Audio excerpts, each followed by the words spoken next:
Welcome, everybody, to PinstripeChronicles. I am Tats. I'm here with Donald and Rob, and it seems like there's more coming out on this whole incident with Miles Straw and some of the back and forth that was going around. And he had some choice words for some of the fans. The fans responded the way they did. But Donald, do you want to give this a little more context because you've been following this a lot more closely? Well, I mean, there was a video that came out and it showed that Straw scaled the fence and then was shouting at a fan going, "Hit me, MFer, hit me, MFer." And I was like, wow, okay. There's a bit more to this than meets the eye. And it seems to have been bypassed by the national media. It seems to be forgetting about the fact that this guy is scaling a wall and he's taunting a fan to hit him in the face. That is not behavior that befits a professional anybody, let alone professional sportsman. I mean, he is inciting violence right there. That is an incitement of violence. So it just seems like the Yankee fans are getting an incredibly bad rap, and they're only focusing on the effect rather than the cause, because there is a cause and then there's an effect, and then it seems like the media is just only focusing on the effect, which is obviously the garbage being thrown on the field. But there has to have been something which sparked that. And it just looks to me like Straw is the one that sparked that. He climbed the fence and then he started jawing at a fence saying, "Hit me, hit me, hit me." I'm sorry. That is nuts. Like that, he should be suspended for that. I'm going to say that right now. He should be suspended for that. If Yankee fans are getting absolutely ruined, and he goes out afterwards saying the Yankee fans are the worst fan base in the world, blah, blah, blah, blah, blah. When he's actually climbing a fence and he's trying to get a fan to punch him in the face. What a nutcase. I don't like this guy at all. No, there's got to be there has to be a level of penalty if you're antagonizing a fan base. Whether it's on the field, we hear stories all the time about, fans heckling at into the bullpens, back and forth going on, from there with all from that. I believe it was a Tim Anderson for the middle finger and all that. And a couple of words. He had a game suspension for intimidating and possibly causing an incident. Miles Straw was just, I thought what he did is a lot worse than flipping somebody off.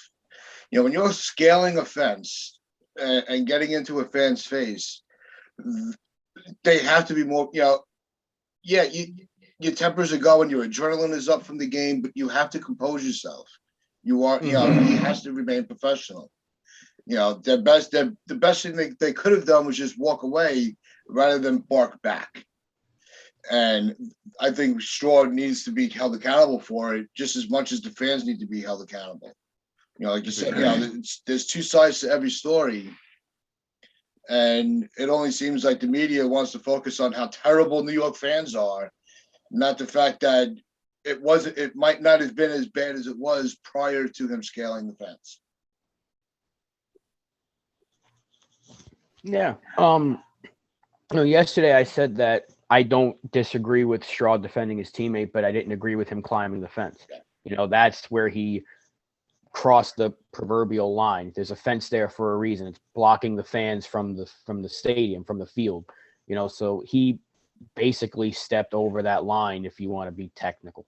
And I do think that there's more to it than what the video showed, because it was like a 10-second clip.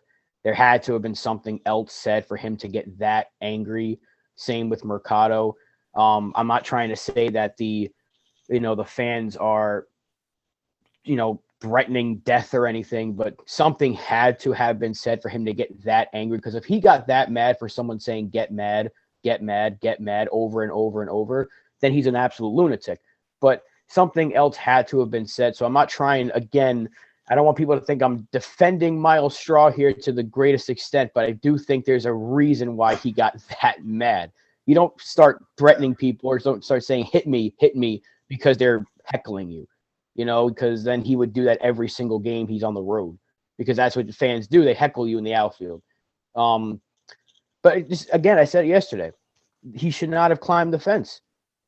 that's it. Then none of this would have happened. Had he not climbed the fence and he just stayed down there and barked back at them, nothing probably would have happened after the game. And so now this video is out and it shows that Miles Straw isn't as innocent as he tried to play himself out to be in all this. Then, yeah, there probably is going to be some sort of maybe a 1 or 2 game suspension, maybe a fine, who knows. I just think that there are 2 sides to this, and there is a cause and effect, as Donald has already said. But now you're seeing that Straw wasn't yelling, "Hey, don't talk about my team." And he was literally saying, "Punch me in the face." So now you know what Straw was saying. And in this video, you can hear the fans at that point where just one of the guys says, "Stay down" to Quan. He says, "Stay down, Quan," which, if that was all that was said, not the worst thing you could have said to an injured player, but also you just probably shouldn't talk to an injured player in general.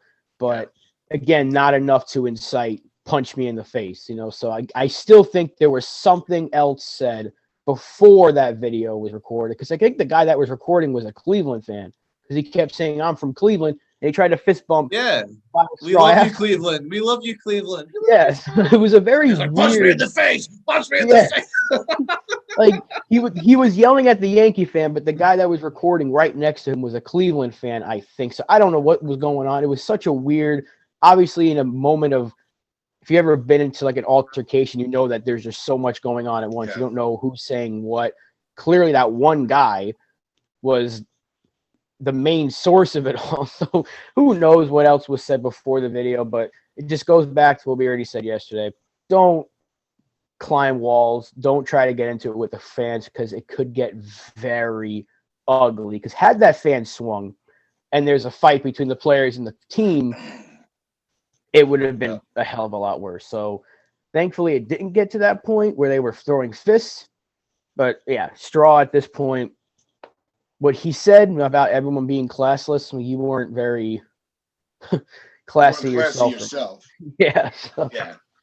2 sides to everything. It was just an ugly situation overall, basically, if you want to look at it. This is such PG-13 stuff. I mean, literally, it was a bit of stuff being thrown in the field, which I've never once said is the right thing to do, is a terrible thing to do. But if you go to like South America or you go to Europe and you see the soccer matches going on, I'm sorry, if one of the players climbed the stands and said that to a fan, some bad things will happen. Like there'd be riots and he'd get beaten up. That's just what would happen. So, I mean, I don't think New York fans are all that bad, considering all he did was he kind of jawed at them and then nothing happened out of that. He climbed back down again and then a couple of things were thrown on the field. I just think that there's far too much being made of this, but I just don't like the fact that he painted himself as Mr. Innocent when in fact he incited violence and then told the whole world how awful Yankee fans are. The media's ran with it. Yankee fans are awful. Yankee fans are disgrace. Yankee blah, blah, blah, blah, blah. I just think it's unfair. I don't like it at all. I think that it all easily could have been summed up by him just going, the fans that threw the trash are classless. That's all you need to say. Calling the entire fan base classless has really got my goat. It really is, especially when you see his actions. His actions are deplorable. I don't care what's said, really. I mean, what kind of heckling would prompt you to jump up in the stands and say, "Hit me, hit me, hit me"? I couldn't think of anything, because let's just look at Verdugo, for instance. Yankee fans have given Verdugo a hard time, right? And there was an instance last year where they were giving him a hard time. Did Verdugo do anything? Not at all. He kind of just played up to it and just let them to it. That's what he should be doing. That's what Straw should have done. So you know what? Credit to Verdugo, because he's just you can just separate it, going, you know what? These are just crazy fans just doing what they do, and you know what happens in rowdy places all over the country. You know, you go to Fenway, and if you're in the bullpen, then you get some heckling, or if you're in the bullpen at Yankee Stadium, the opposition bullpen at Yankee Stadium, you're going to get some heckling. That's just what happens, and you just shrug it off and move on. And Verdugo did that in the outfield. Why Straw felt the need that he needed to incite violence, I don't know, but I'd be surprised if there is any suspension, because I've not heard too much about that to this point. Have you? No, I haven't. No. So he might get away with it, but I don't think he should.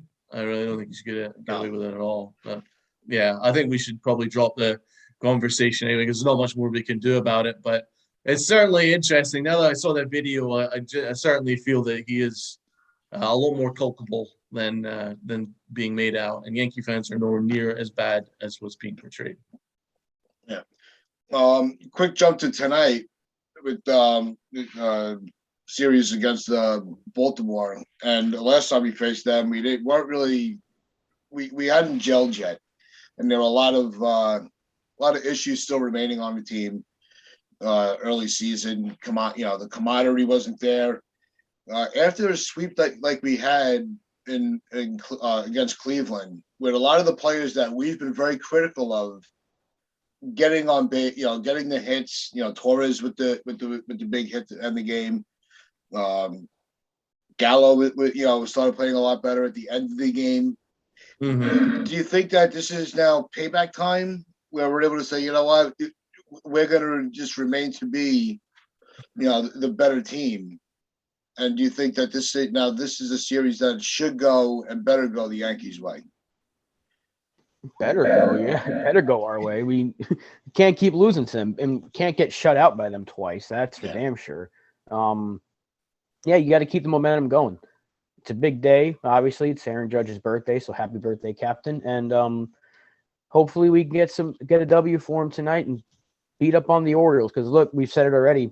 How do you win the AL East? You beat up on the Orioles. So far, they've beaten up on us, but it's only a few games. Let's hope we can beat up on them.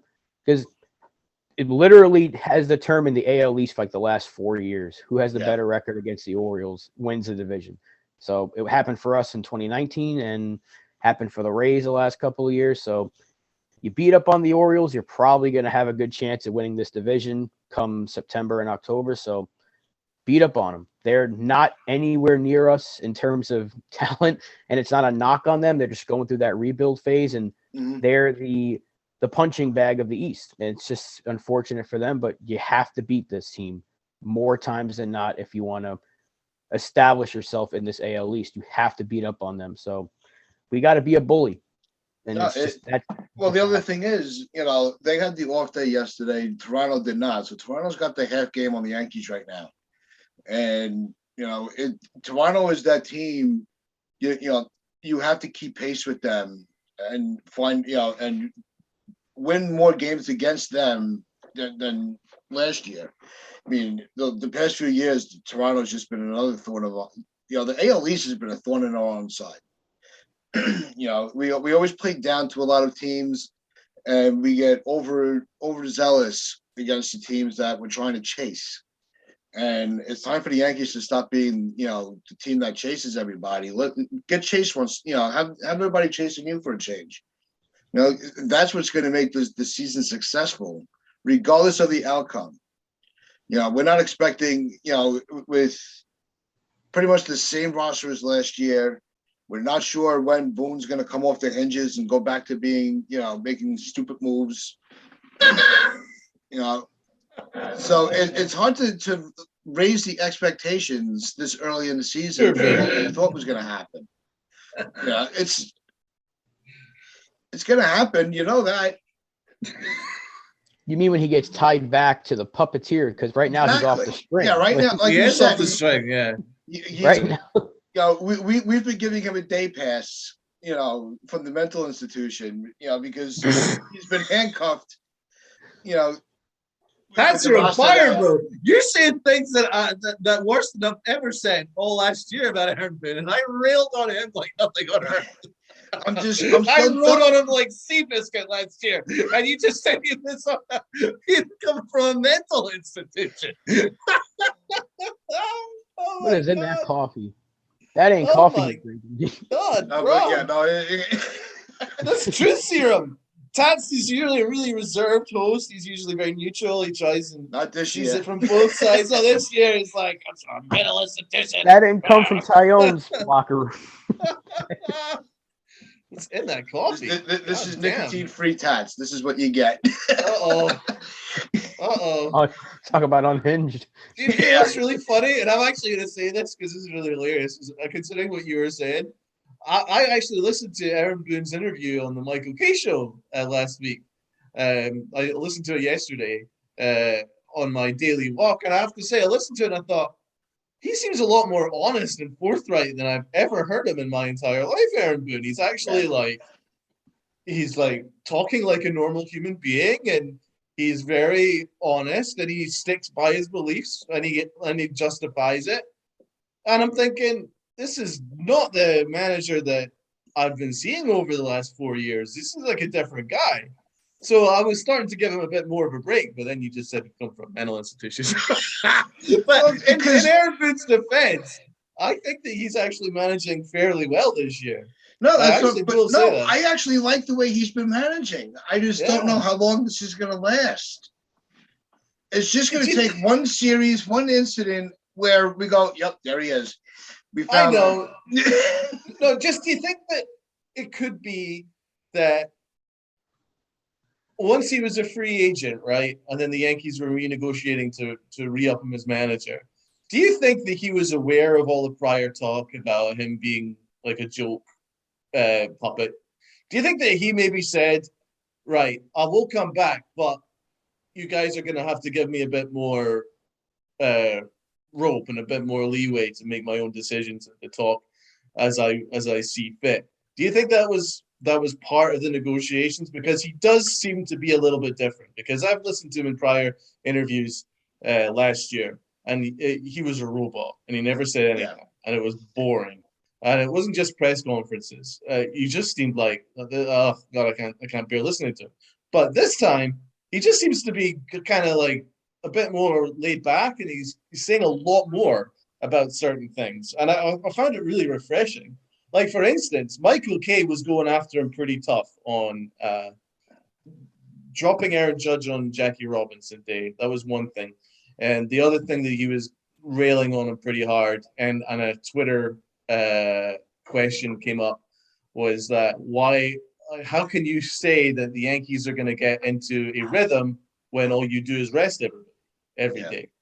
And he actually got really, really pissed off about that on the air, and he was getting really frustrated, and he's like, come on, I mean, you guys are just trying to come up with things just to come out and get at me here. He's like, we had 3 weeks of spring training, right?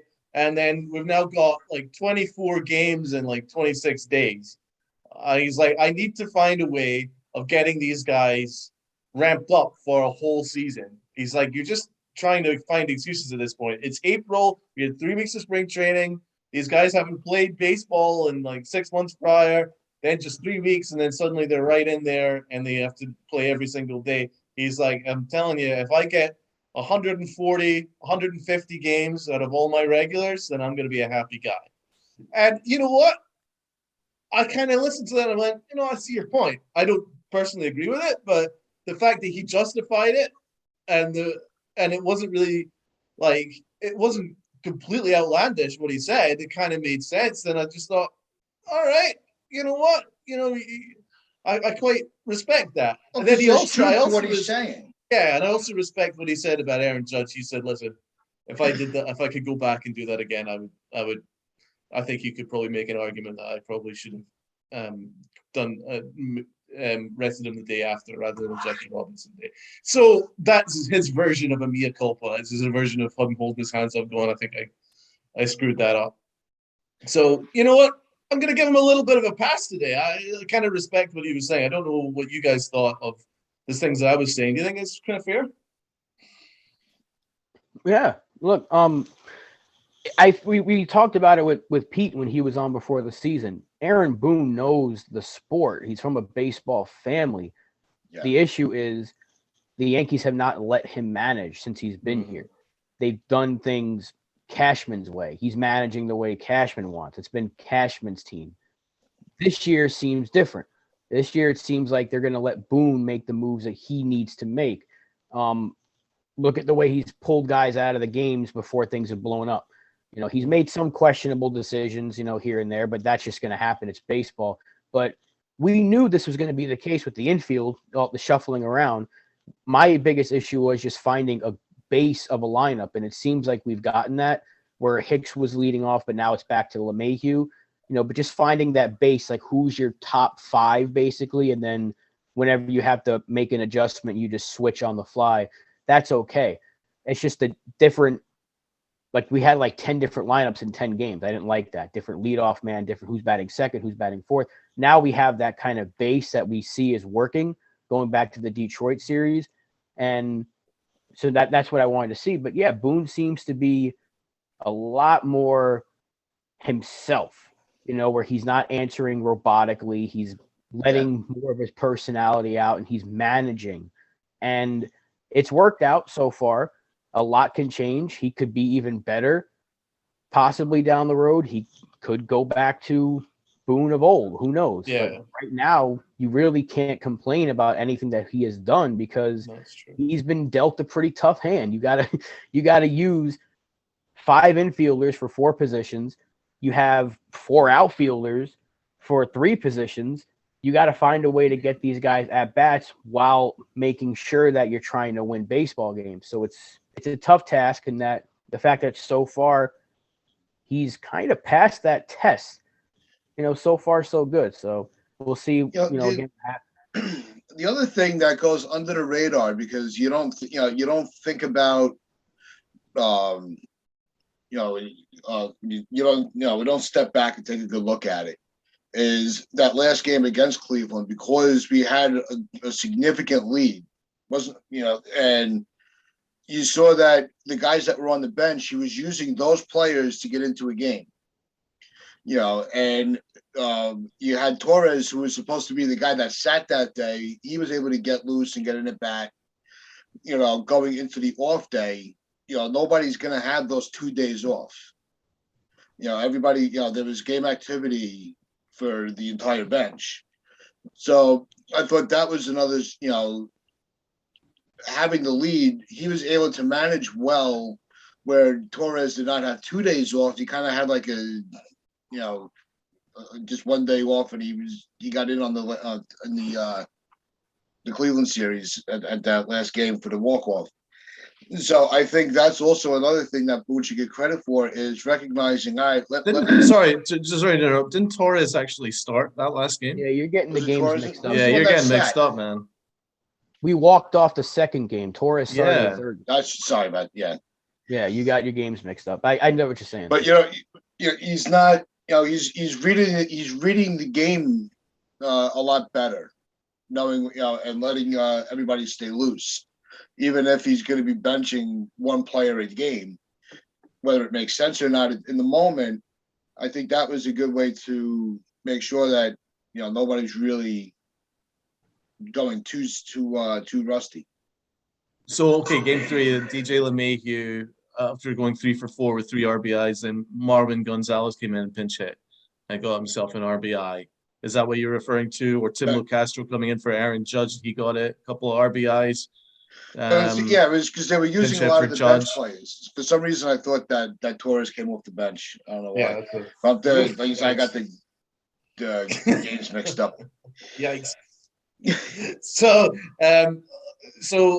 I mean, there's 2 ways you could look at that, though, because like sometimes you can really build up a player's confidence if you let them have at bats in a blowout against lower leverage pitchers, and you could really beef up your numbers, like an Aaron Judge or whatever like that, to get their confidence up a little bit more. But the other way you look at it is you want to get them off their feet, and you want to give some of the bench guys a look too. I'm just wondering, like, what the Cubs did when they were up 21-0 against Pittsburgh.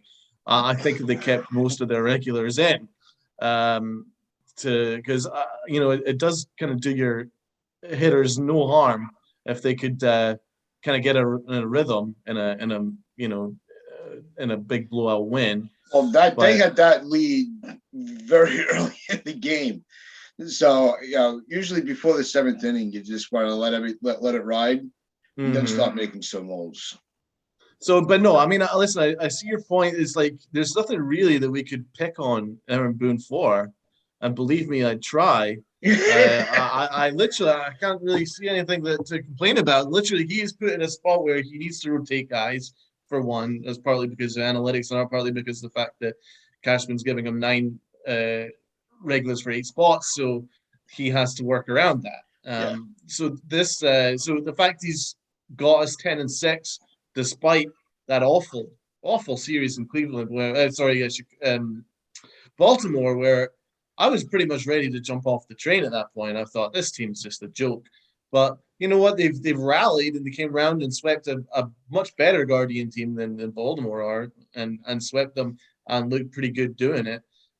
So you know what? There might be something more to this team. Certainly, there's a little bit more flexibility to the offense than I previously gave them credit for. They're able to, as long as you get them hitting, there's a bit more to this offense than maybe last year.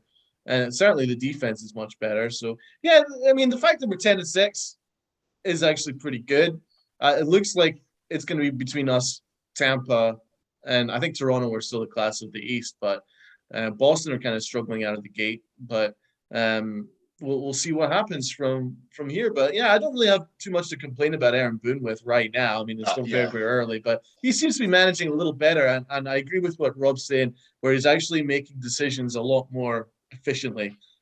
Because last year, I would give him an F-. I would give him like a super fail last year. I think he managed last year absolutely disgracefully.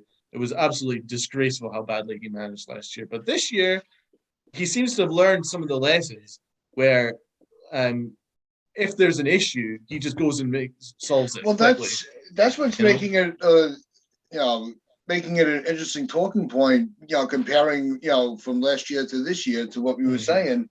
In the interviews, he's explaining things with a lot more conviction, which leads to believe that these are his decisions. So it's easier for him to explain himself, not going, what did Cashman want me to say?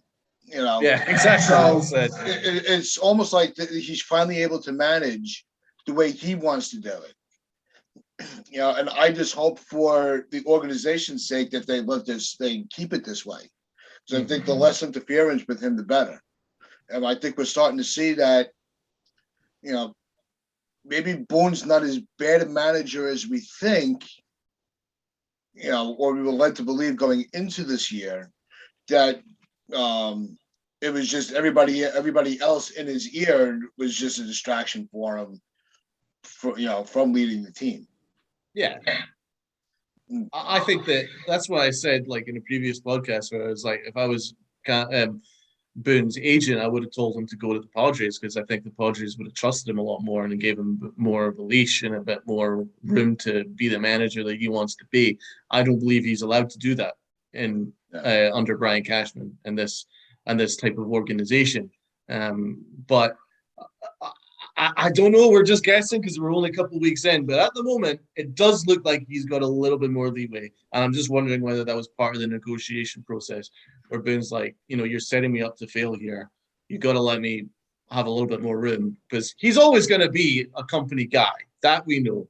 We know that he is 100% on analytics, and I'm completely against it. That's a different philosophy than I believe in. But the fact that at least he has the strength in his convictions to back it up this year, as opposed to last year, where it did, as you say, Tats, look like he was just trying to think of whatever would make Cashman happy, because it didn't look like he had any strength in the convictions that he was saying. It did not look like he believed anything that he was saying last year. This year, at least he has kind of a point. So that's all I'm going to ask of him. So it looks like Aaron Hicks is on paternity leave. I don't want to discuss his personal life, so that's up to him. But Andujar's been called up while he's out. So how do you think it's going to set up the lineup for tonight? Think Andujar starts, or do you think it's okay? I don't think he might DH. They could DH him, and if you put Gallo in left or Stanton in right, Judge in center for at least for a game. I think they try to get him at least one game, because I don't know how long you're out for paternity leave. What is it, like 2-3 days maybe? So I don't know how that works with the call up, because it's not an IL stint. It's I think this is one of those when they call up for something like that, is that exception to the rule where he might only be here for 2-3 days. And then sent back down without a penalty. Where it's not really breaking the rules or manipulating. So, but no, I think he does get a couple of good, a couple of bats in the series.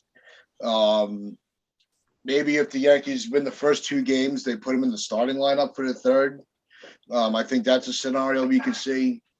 So, but Andujar, if they're going to bring him up, he can't just be a placeholder in the bench. Let him play. Because to let him just sit, because he's putting up good numbers down in the minor leagues. So you don't want him to come up here just to cool off. You want to keep him going. Especially if you might need to keep that value high come the trade deadline. It's weird to think that far ahead. But Andujar doesn't really have a spot. So if you could rebuild his stock, you have to do that. Hicks paternity leave has actually made things a lot easier for Aaron. Yeah. Because that means that Aaron Judge can play center field. You can have Stanton play right field. You can play Gallo left field. Or vice versa, left or right. And then you can have Torres DH and LeMahieu play second. Or you could have Torres play second, LeMahieu third, and Donaldson DH. By just taking Aaron Hicks out of the equation, we can now set forth probably our strongest lineup, in my opinion. Yeah. And, you have Trevino catching bottom of the order, Falafe 8th. You probably have Gallo batting 7th in left or right field, probably left field. And I would I would keep Gallo in left field only because of the new dimensions in Baltimore. I would feel more comfortable defensively having a natural outfielder out there. Okay. So, yeah, but just by him being out, it does make things a lot easier for Aaron Boone to put out his strongest lineup. Rob? Aren't we at home this series? We're at home, right? We're not. We were just in Baltimore. No, dude. Are you? I'm the one. Are we home? Yeah, we're home. Oh shit. I mean, yeah, dimensions don't make sense. Right, we're gonna cut this little bit. We're gonna cut this bit. We'll cut that Taz part is out. just losing the No, plot. we don't edit here. My mistakes are my mistakes. I own them. For some reason, I thought the first 2 series were on the road against them. I don't know why I thought that. On the road again. I can't wait to get on the road again. All right. We play them a bunch until we don't play Tampa Bay until later in May or something like that. We play Baltimore 3 times, so it's weird scheduling. I just hope Andujar gets at least 1 start because Hicks will be back in a few days. You don't need a week or 2 for paternity leave. They come right back after that anyway. So I guess it makes sense to call him up because who else is on the 40-man besides Florial or an extra catcher maybe? Yeah. So, yeah, I just hope he gets at least 1 game where he plays DH, maybe tonight, and then the next 2 days you go because I don't think they want Judge in center 2 days in a row. No, so maybe, you're right.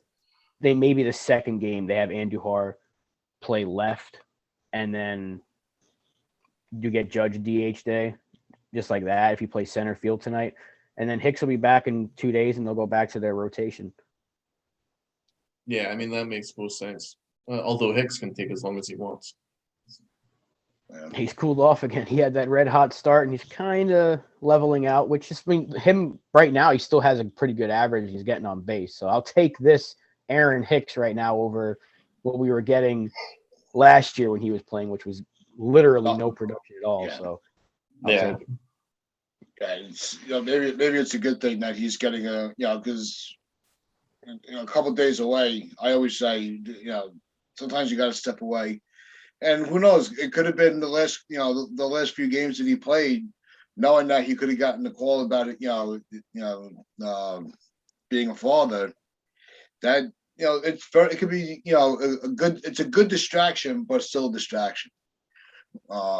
So maybe now when he comes back, he gets back to what we were seeing early in the season where he was a lot more productive.